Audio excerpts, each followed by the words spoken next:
My name is Sally Miller. At 32 years old, I was leading a fulfilling life as a project manager at an IT company. One rainy Thursday evening, I was gripping the steering wheel, about to leave the company parking lot.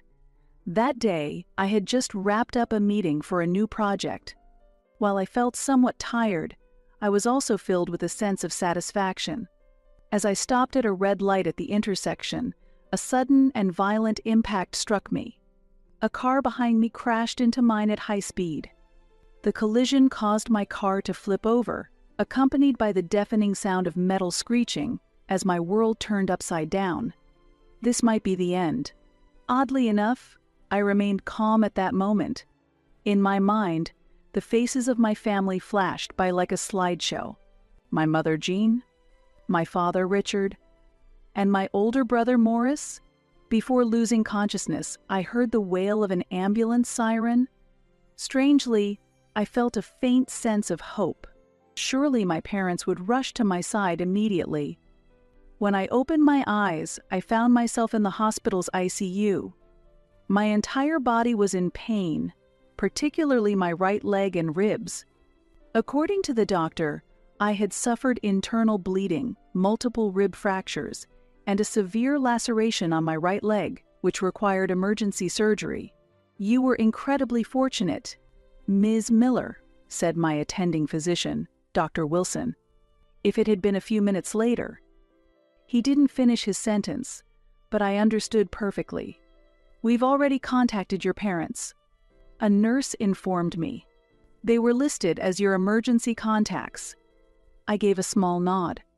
I imagined my mother rushing into the hospital room with a worried look on her face. However, time passed and neither of my parents appeared. There were no flowers or visitors in the room, only the quiet sound of the IV dripping. Fortunately, my phone, though its screen was cracked, was still functional. For the first 2 days, I repeatedly called and messaged my parents. But there was no response. According to the nurse, the hospital had also tried contacting them several times, but my parents kept saying they were busy at the moment. On the morning of the 3rd day of my hospitalization, my best friend, Kate Jones, visited my hospital room. Kate had been on a business trip in another state, but upon hearing about the accident, she took a flight to come see me. "Sally, are you okay?" Kate rushed to my bedside. Her expression showed she had something difficult to say. "Kate, is something wrong?" I sensed the unease in my best friend's face. Kate let out a deep sigh and took out her smartphone. "Here, take a look." On the screen was an image of 3 people relaxing on Waikiki Beach. They were my parents and my brother Morris. The post was from the day before, and the caption read, "Celebrating Morris promotion. Enjoying a family trip in Hawaii." At that moment, it felt as if the world had stopped. While I was teetering on the brink of life and death, my family was enjoying a vacation in a Pacific paradise. The fact pierced deeper than the pain from my surgery. But why? My voice trembled. Kate gently held my hand as she explained. "Morris got promoted to department manager. It seems your parents planned a family trip to celebrate." I stared at the ceiling. I felt tears welling up in my eyes, but I couldn't even wipe them away. An IV was inserted into my right arm, and my left arm was immobilized due to a fracture. That evening, I finally received a text message from my mother. "Sally, I heard about your accident. Are you okay? We're in Hawaii right now celebrating Morris's promotion. I'll check on you when we get back." Those few lines encapsulated everything about our relationship. I was always an afterthought. It was always Morris first. It was a clear message that his promotion celebration mattered more than my life-threatening accident. I didn't even have the energy to reply and just lay there in my hospital bed. Listening to the sound of the IV dripping, I reflected on my life during those lonely hours. Memories from childhood began to resurface, one after another. Even as a child, there was a clear difference in how we were treated at home. Morris, 2 years older than me, grew up basking in our parents' affection. When his grades were good, the family celebrated. When mine were good, it was only natural. If Morris placed third in a sports day race, there was great excitement. If I came in first, it was met with a casual, "Well, good job." On my 10th birthday, my parents went to watch Morris' baseball game, postponing my party. During my high school graduation, they went to cheer for Morris at a statewide competition and missed my ceremony entirely. The same happened with college. Morris was sent to a private university with full financial support, while I had to rely on scholarships and student loans to get by. Even when I graduated at the top of my class, my parents didn't attend the ceremony, citing work commitments, yet they never failed to be present for every milestone in Morris' life. His successes were celebrated as the family's triumphs, and his failures were indulgently dismissed as part of growing up. Yet, at every significant moment in my life, they never hesitated to ask me for money. Even as an adult, I tried my best to support them, thinking that if they were relying on me, it was my duty. But I decided then and there, I would never provide financial support again. A week later, I was discharged from the hospital. During that time, the only communication I received from my parents was that single message from my mother. Kate helped me with the discharge paperwork, and I planned to recover at her house for the time being. 2 days after my discharge, I suddenly received a phone call from my mother. Her voice was more frantic than I had ever heard before. "Sally, something terrible has happened." "What's wrong?" "It's Morris. Morris was in an accident."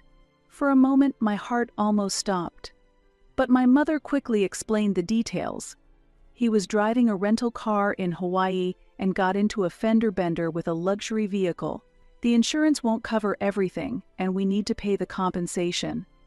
And just like that, her true intention became clear. "Sally, you have money, don't you? I heard you work for an IT company and have savings. Please help Morris." Through the phone, I could hear the sense of entitlement in her voice. It was as if my savings were automatically the family's emergency fund.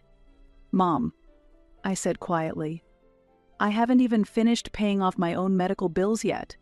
But this is an emergency." Her voice was laced with desperation. "Morris' future is at stake. If we don't pay the compensation, it could cause problems at his company." At that moment, something inside me snapped. Years of patience and endurance crumbled all at once. "Mom, where were you when I almost died in a car accident?" I heard the sound of her sharp intake of breath on the other end of the line. "Well, we were in Hawaii for Morris' promotion celebration." Yes, the Hawaii trip to celebrate Morris' promotion. While I was lying alone in a hospital bed, you were taking photos on the beach. "Sally, that's not true. We were told you were okay." "By whom?" "You never came to see me, so how could you possibly know I was okay?" A silence fell between us. "I can't give you any money," I said firmly. "I'm not cleaning up after Morris anymore. I have my own life to live." "Sally," my mother's voice shook with anger. "This is what family is about. When someone is in trouble, it's only natural to help." "Really?" I let out a bitter laugh. When I was in trouble, who helped me? What followed was a torrent of anger, threats, and emotional attacks from my mother. Traitor to the family. Selfish daughter. Heartless person. She hurled all kinds of accusations at me. After hanging up, I covered my face with trembling hands. Yet, strangely, I didn't feel fear or regret. Instead, I felt a lightness, as if I had been freed from a burden I'd carried for years. That night, I received a call from my father as well. My usually mild-mannered father's voice was uncharacteristically cold. "Sally, are you happy now that you've made your mother cry?" "Dad, I was crying too. Alone, in my hospital bed. You know how it is. Morris has a future ahead of him. His promotion is important for the family. So, my life isn't important." For a moment, my father was at a loss for words. but he quickly regained his usual tone. "This situation has shown me your true colors. You don't care about the family at all." Those words felt like the final drop, washing away any lingering attachment I had to my family. "You're right, Dad. I don't want to be part of a family that only considers me convenient when it suits them." For the next few weeks, my parents bombarded me with accusatory calls and messages. They even spread the story among our relatives, claiming I had abandoned the family. However, to my surprise, 2 of my aunts sided with me. One day, Aunt Lois came to see me and said, "Sally, thank you for standing up for yourself." She spoke with a serious expression. "Honestly, we've all talked about it before. Your parents' obsessive favoritism toward Morris." Another aunt, Amelia, made an unexpected confession. "I've struggled with your parents and Morris too.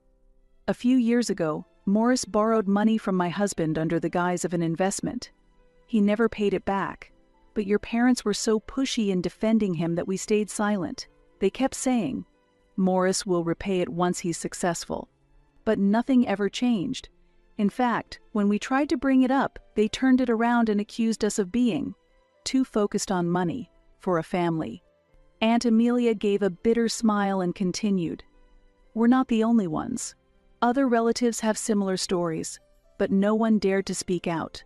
Your parents lose all sense of reason when it comes to Morris, and anyone who criticizes them is treated as an enemy of the family." Aunt Amelia's confession provided an answer to a question I had carried for years. Why had family gatherings gradually become smaller? Why had the relatives grown more distant over time? It all stemmed from my parents' excessive protection of Morris and their blatant disregard for everyone else in the family. "You know," Aunt Amelia continued in a lowered voice, "your grandfather was deeply concerned before he passed. He worried about Morris' lifestyle." I caught my breath. My grandfather, who had passed away 5 years ago, had been the most level-headed member of the family. He feared for Morris' future.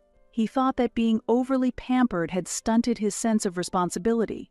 "But he was always proud of you, Sally. He admired how you carved out your own path through sheer determination."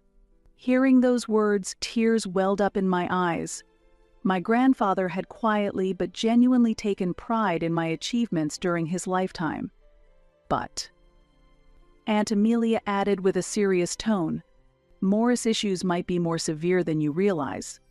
There are rumors that he's borrowed significant amounts of money from other relatives too, and each time, your parents have stepped in to clean up after him." "Do my parents even have that kind of money?" I asked, puzzled. Aunt Amelia shook her head. "That's the problem. They've reportedly exhausted their retirement savings for Morris." This revelation gave me a new perspective. My parents' behavior wasn't just favoritism. It was a form of codependency. By constantly covering up for Morris's actions, they were trying to validate their own judgment and parenting. It was a toxic, almost pathological relationship. Among the relatives, there's been a sense of resignation, Aunt Amelia said. Aunt Amelia continued her explanation. "When someone points out Morris' problems, your parents become furious and cut ties with that person. That's why everyone has chosen to stay silent and distance themselves. But your decision this time might be a significant step toward breaking that vicious cycle." I began to realize that my decision might hold a meaning far greater than just solving my personal issues. Since then, there have been small changes within the family, Aunt Amelia said with a smile. "Your courageous actions have inspired others who had been silent to start speaking up little by little." Her words stirred a deep sense of empathy within me. My choice had disrupted the distorted dynamics of my family as a whole. That night, while staying at Kate's house, I sat alone, trying to make sense of what Aunt Amelia had shared. I opened my laptop and decided to write down the events chronologically. Under the title, "A Record of Morris' Problematic Behavior," I began adding one fact after another. In high school, my parents pressured teachers to cover up his poor grades. In college, he caused a drunk driving accident, but my parents paid a settlement to make it go away.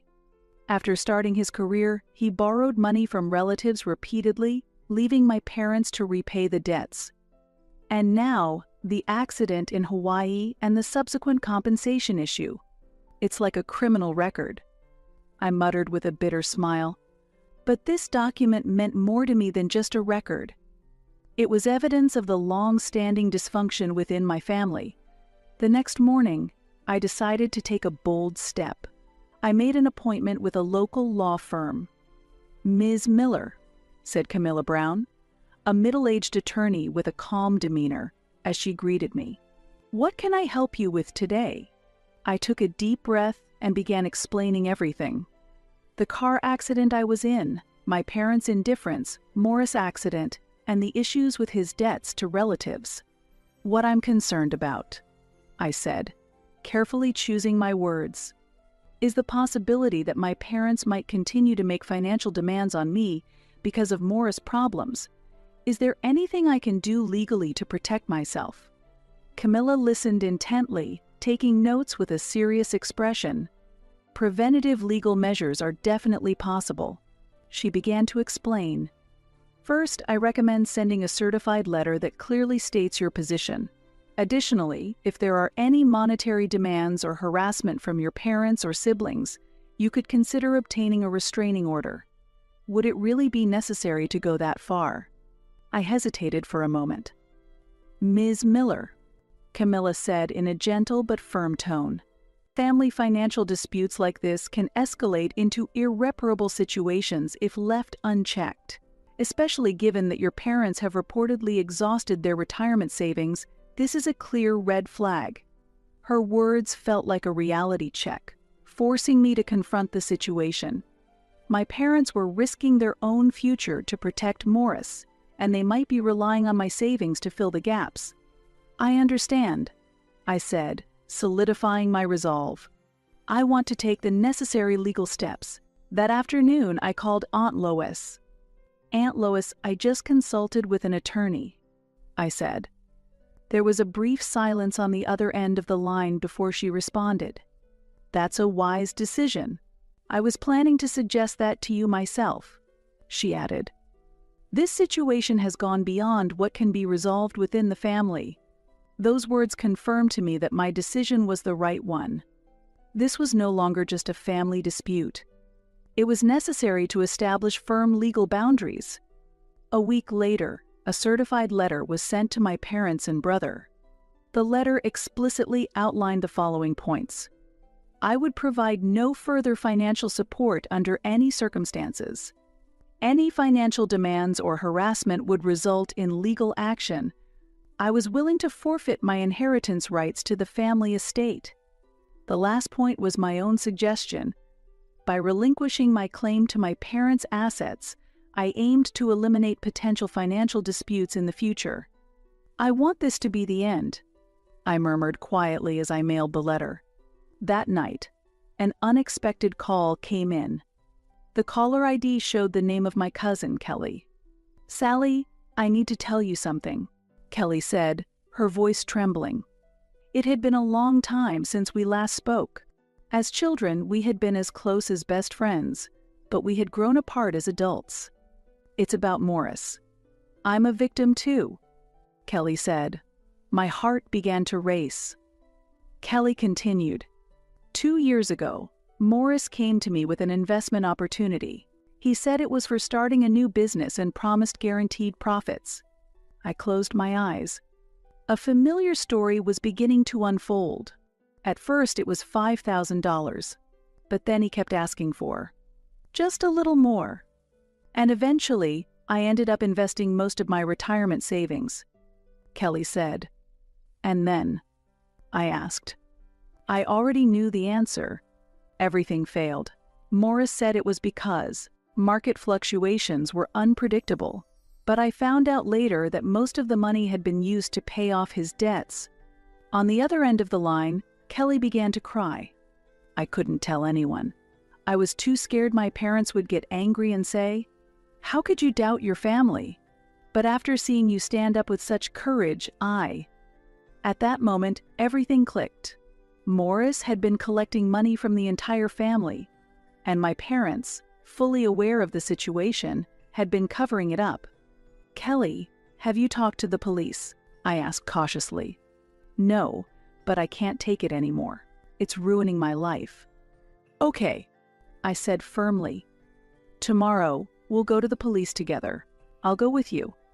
The next day, we visited the local police station. When we filed a fraud report, the officer revealed surprising information.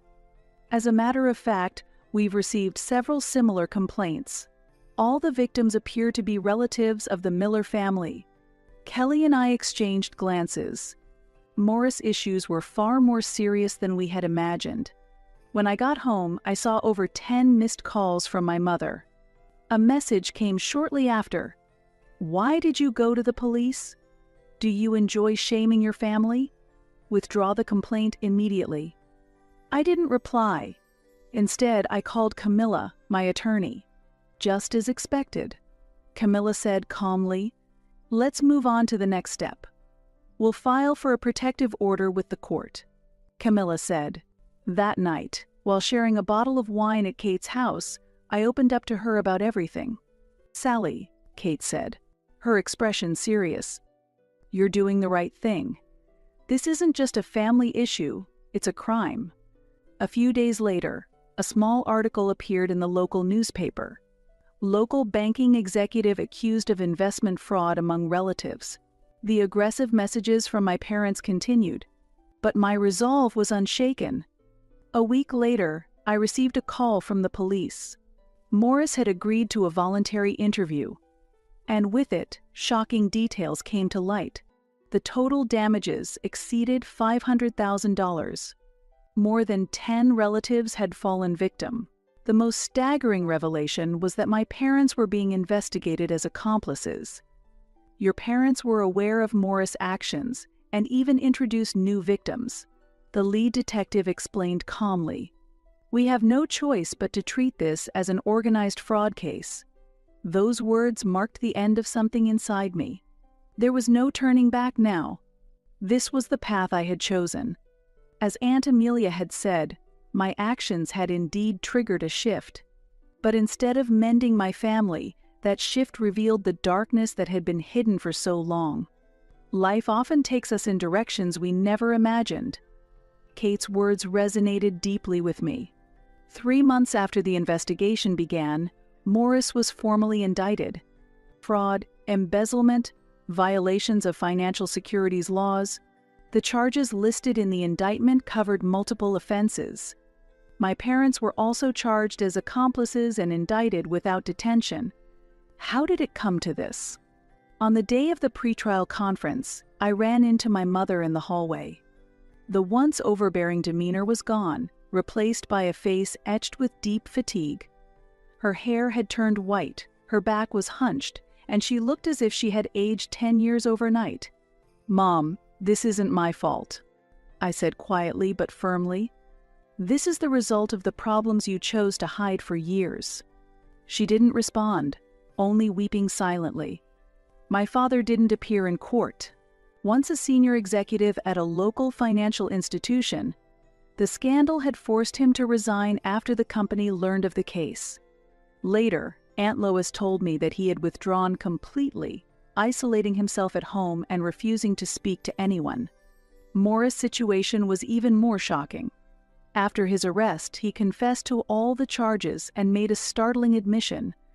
"I'm sick," he stated in his deposition. "It's recorded that I was diagnosed with gambling addiction 10 years ago, but I couldn't tell my parents. They believed I was their perfect son. I couldn't betray their expectations." According to the records, Morris had been frequenting illegal casinos since his college days. Even after graduating, he continued pouring massive amounts of money into online gambling. Whenever his debts piled up, he borrowed money from my parents and relatives, only to gamble it away again. The downward spiral grew deeper and more destructive. My parents tried too hard to protect me. Morris testified in court. Every time, they covered up my failures, so I never felt the need to change my behavior. Instead, I learned to look away from the problems. The verdict was severe. Morris was sentenced to prison. My parents received a suspended sentence. A week after the judgment, I met Morris in an unexpected place. The visitation room at the detention center. He had requested to see me. "Sally, I'm sorry," Morris said, his expression like that of a child. "You were right. Our family has been living on lies this whole time. Why did you want to see me?" I asked quietly.